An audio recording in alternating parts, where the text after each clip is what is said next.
오늘은 특별히 33장 말씀을 읽었습니다. 우리가 32장 바로 전장에는 하나님께서 장차 이루실 정의의 나라, 그 나라를 하나님께서 어떻게 이루실 것인가 하는 것을 말하자면 하나님이 보내신 한 왕을 통해서 하나님의 정의의 나라를 세우실 것이다. 바로 예수 그리스도를 이 땅에 보내셔서 하나님의 나라를 성취하실 것을 얘기를 하고 계십니다. 오늘 33장 말씀은 좀 더 구체적으로 그 당시에 아수르의 침공을 받고 아수르로부터 많은 박해를 받고 있었던 이 유다 예루살렘 자기 백성들을 하나님이 역사라고 하는 구체적인 역사적 배경 속에서 하나님이 어떻게 구원할 것인지, 어떻게 구원하시는지를 보여주는 이러한 귀한 말씀인 것입니다.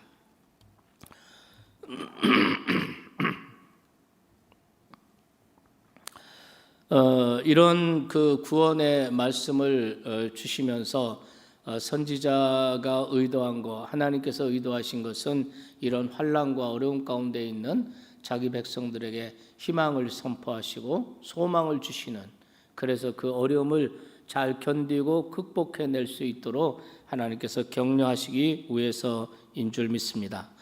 오늘 본문을 한번 분석을 해보겠습니다. 1절부터 6절까지는 시온 예루살렘의 구원을 강구하는 선지자의 기도가 시작이 됩니다. 7절부터 16절 말씀까지는 그 기도에 대한 하나님의 응답으로 하나님께서 구체적으로 어떻게 그 아수르의 손에서 이스라엘을 건져주시는가 하는 것이 기록되어 있고, 17절로 24절은 하나님이 그렇게 구원하시고 회복시키신 하나님께서 이루시는 그 왕국의 모습, 회복된 왕국의 모습이 어떤 모습인지 하고 우리에게 보여주고 있습니다. 자, 1절 말씀 보시면 거기에 화 있을진저 이런 말씀이 있습니다. 선지자는 지금까지 그 유다 예루살렘을 향해서 화 있을진저 이런 말씀을 하십니다. 하나님은 세상 사람만 심판하시는 것이 아니라 자기 백성들을 심판하시고 자기 백성들을 징계하시는 것을 볼 수 있죠. 화 있을진저 이렇게 말씀하신 그 하나님은 이제는 유다 예루살렘을 괴롭히고 박해하던 아수르를 향해서 하나님은 드디어 화 있을진저 이렇게 말씀을 하시는 것을 볼 수가 있습니다. 1절을 보시겠습니다. 너 학대당하지 아니하고도 학대하며 속이고도 속이지 아니하는 자여, 이런 말씀이 있죠. 이 말씀이 이런 뜻입니다. 새 번역에 보면은 너 약탈 한 번 당하지 않고 남을 약탈하기만 하는 자야, 배반 한 번 당하지 않고 남을 배반하는 자야, 너에게 재앙이 닥칠 것이다, 이런 얘기를 하고 있습니다. 화 있을진저, 이 말은 재앙이 닥칠 것이다. 너 박해 한 번 받지 않고 남을 박해하던 자, 이 박해란 말은 약탈이라는 뜻입니다. 그래서 1절 말씀에 보면은 아수르가 하나님의 백성들 유다 왕국을 어떻게 괴롭혔는지가 두 가지로 나와 있습니다. 하나는 약탈이라고 하는 것, 그 약탈이라는 것이 4절 말씀에 보면은 황충의 때와 같고 메뚜기 때와 같다는 것이죠. 이 황충, 메뚜기, 이 황충의 때에는 그 개체수가 상상을 초월할 만큼 엄청나지 않습니까? 메뚜기 떼가 한번 날아와서 그 농작물에 앉으면은 순식간에 다 먹어 치워요. 그리고 그 메뚜기 떼가 지나가면 또 다른 떼가 또 와가지고 그것을 다 먹어 치웁니다. 이런 아수르의 약탈, 아수르가 이웃 나라를 침략하고 그리고 드디어 유다 예루살렘까지 침략하는 이런 상황을 황충이 때, 메뚜기 떼가 날아와서 먹어치우는 이런 것으로 그들의 약탈을 묘사를 하고 있습니다. 남의 것을 약탈하는 자, 자기는 힘이 세서 남에게 약탈당하지 않고 그런 일 한 번 없지만 끊임없이 이웃의 것을 약탈하고 이웃을 박해하고 이웃을 약탈하는 자, 이런 얘기입니다. 이것은 개인적으로도 그렇고 기업에 있어서도 이런 약탈을 일삼는 이런 기업은 정말 참 문제가 심각하죠. 이런 기업, 또 우리가 국가 간에도 이웃을 끊임없이 약탈하는, 경제적으로나 또는 영향력에 있어서 모든 면에 있어서 끊임없이 약탈하는, 이웃과 함께 친구를 하고 동맹을 맺고 서로 돕고 격려하고 막 이런 모습이 아니라 끊임없이 이웃을, 약한 나라들 약탈하는 이러한 나라, 이런 국가, 오늘 현대에도 이런 국가가 있을 수 있다고 저는 생각합니다. 어쨌든 이 아수르가 박해하는 방식은 약탈이었다는 것입니다. 남의 것을 빼앗고 훔쳐가고 이런 것이죠. 그 다음에 또 하나가 뭐냐면은 속이는 것입니다. 속이는 것. 너 한번 누구한테 속아보지 않고 남을 끊임없이 속이는 자. 근데 세번역에는 이것을 배반이라고 했습니다. 배반 한번 당하지 않고 남을 배반하는 자야. 너에게 재앙이 닥칠 것이다. 이거는 역사적으로 히스기야 왕 때 히스기야가 아수르의 침공을 막기 위해서 조공을 바쳤습니다. 그래서 많은 곡물과 그리고 많은 그런 보물을 그 아수르 사네립에게 바쳤고, 사네립 아수르 왕은 그것을 받고 약속을 지키는 듯 했습니다. 그러나 결국 그는 그 약속을 깨버리죠. 그리고 2차로 예루살렘, 유다를 포위하는 것이 나와 있습니다. 이것이 열왕기하 18장에 나와 있고, 그리고 그것을 이사야 선지자는 37장에서 이 문제를 다시 다루고 있습니다. 약속을 배반하는 거죠. 약속을 했는데 내가 이렇게 조공을 바치면 너희들 우리 침공하지 마라 이렇게 말했는데, 그렇게 약속을 하는 듯하고 조공을 잘 받고 있다가 갑자기 그 약속을 깨뜨리고 이스라엘을 2차 침공을 하게 된 것입니다. 그래서 이스라엘이 큰 어려움에 빠지게 된 것이죠. 약탈 한번 당하지 않고 남을 약탈하기만 하는 자, 배반 한번 당하지 않고 남을 배반하기만 하는 자, 이런 개인, 이런 기업, 이런 나라,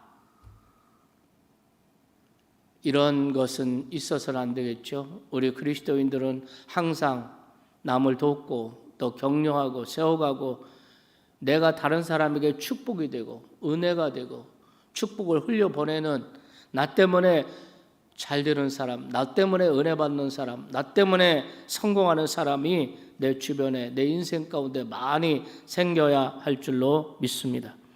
나라도, 대한민국도 바로 이런 나라가 됐으면 좋겠습니다. 많은 나라를 유익하게 하는 이런 대한민국 되도록 우리가 기도해야 할 줄로 믿습니다. 자, 이래서 이제 약탈을 다시 당하게 되고 배반을 통해서 2차 침공이 되고 결국 유다 예루살렘이 완전히 포위가 되고 큰 환난과 어려움을 당하게 되었습니다. 이런 상황을 내다보면서 이사야가 한 일이 뭡니까? 하나님 앞에 나가서 기도를 하기 시작하고 하나님께 탄원의 기도를 드리기 시작한다는 거죠. 그래서 2절 말씀에 보면은 그것은 기도입니다.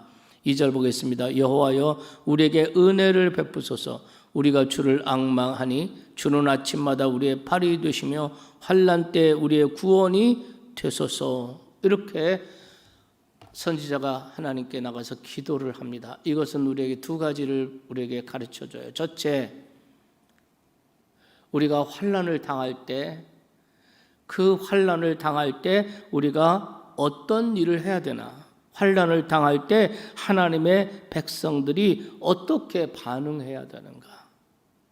그것은 바로 기도라는 것입니다. 우리에게 고난이 있다면, 너에게 고난당한 자가 있느냐? 저는 기도할 것이요. 환난의 때에 우리가 하는 일은 기도라는 것입니다. 또 이 기도 속에서 우리가 하나님 앞에 기도의 그 자세를 배울 수가 있습니다. 어떻게 기도합니까? 하나님, 은혜를 베풀어 주십시오. 우리에게 은혜라는 말은 이거는 아무 공로 없이, 아무 대가 없이, 그럼에도 불구하고 하나님께서 호의를 베풀어 주신 것을 은혜라고 그러잖아요. 내가 이런 공로가 있습니다. 우리는 이런 그 환난이 나한테는 부당합니다. 뭐 이렇게 기도한 것이 아니라 우리는 마땅히 이런 환난을 당할 수밖에 없고 아수르의 약탈을 당할 수밖에 없는 이러한 죄인입니다. 그러나 하나님의 신실하심, 자기 백성을 향한 하나님의 약속을 붙들고 하나님의 은혜를 구합니다. 하나님 은혜를 주시옵소서. 이것이 우리의 기도의 자세여야 한다고 믿습니다.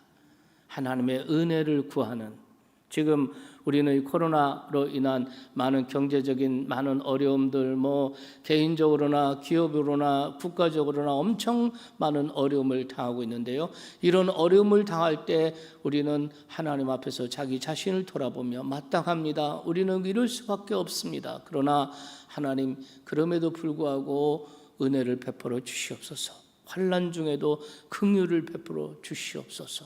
이러한 기도의 자세가 우리에게 필요하지 않을까? 우리가 개인적으로 어려움과 환난을 당할 때도 이런 자세의 기도가 필요한 줄로 믿습니다.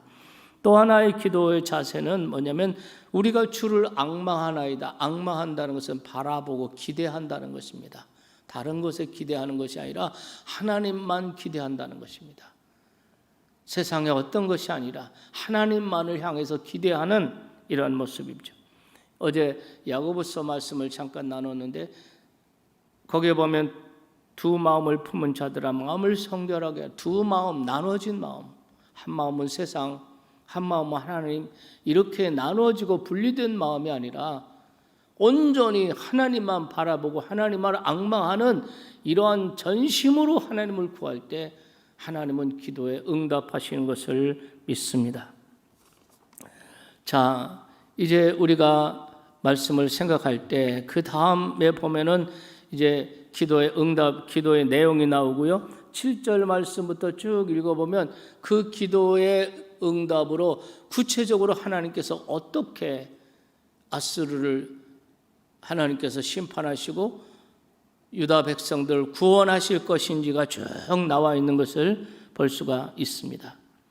기도는 우리에게 현실의 환난, 그 어려운 고난을 잘 견디고 버티게 만들어줍니다. 그리고 그 현실을 극복하게 만듭니다. 기도는 현실을 도피하는 것이 아니라 적극적으로 현실을 직면하고 현실을 극복하는 능력이 바로 기도인 줄로 믿습니다. 그래서 우리가 결과적으로 이 이사야의 기도 응답이 37장에 나오지 않습니까? 그 사건이, 역사적 사건이 구체적으로 나옵니다. 하나님이 얼마나 놀랍게 승리하시는지. 기도는 사태를 역전시킵니다. 우리 참 좋은 가족 여러분, 어렵고 힘들 때 우리가 할 수 있는 최선의 일, 그리고 최고의 일은 바로 기도하는 일입니다. 기도는 현실의 어려움을 극복하게 하고 견뎌내게 하고 승리하게 하고 사태를 역전시키는 이런 놀라운 능력이 있는 줄 믿습니다. 우리가 또 한 가지 오늘 말씀 가운데서 은혜 받고자 하는 것은 6절입니다. 5절 6절을 같이 한번 읽어보실까요? 5절 6절 5절 여호와께서는 지극히 존귀하시니 그는 높은 곳에 거하시며 정의와 공의를 시온에 충만하게 하심이라. 내 시대에 평안함이 있으며 구원과 지혜와 지식이 풍성할 것이니 여호와를 경외함이 네 보배니라. 여호와를 경외함이 네 보배니라. 오늘 묵상의 제목입니다. 여호와를 경외함이 네 보배니라. 무엇이 보배입니까? 여호와를 경외하는 그 믿음이 보배라는 거죠. 역사 속에서 등장했던 기마 민족들은 그 말이나 그리고 자기 몸에 보석들을 막 이렇게 구입해서 보석들을 달고 다녔습니다. 왜냐하면 계속해서 안주하는 것이 아니라 계속해서 이동하는 민족이기 때문에 어느 곳에 가든지 그들이 살아야 되니까, 그러니까 그 보석과 물품을 교환하기 위해서 이렇게 가지고 다녔다고 합니다.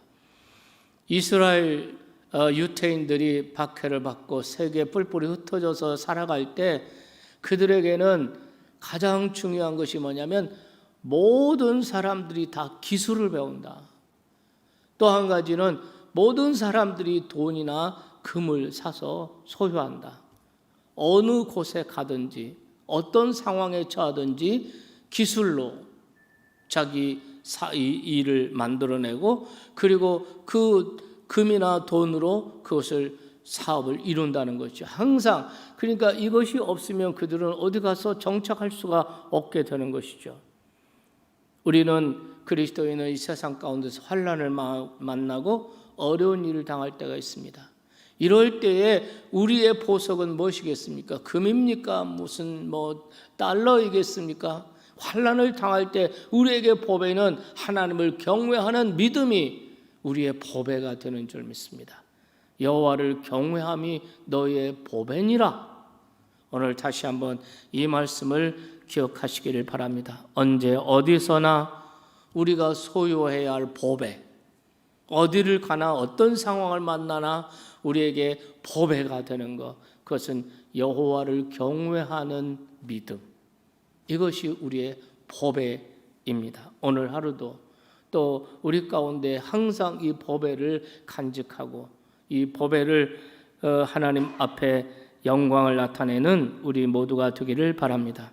오늘 본문 전체 말씀을 보시면 하나님은 어떤 분이십니까? 하나님은 환난 때 우리의 구원이 되시는 하나님이신 줄로 믿습니다. 또 22절 말씀에 보면은 하나님은 우리의 재판장이시오, 우리에게 법을 세운 율법의 수요자이시오, 우리의 왕이시다.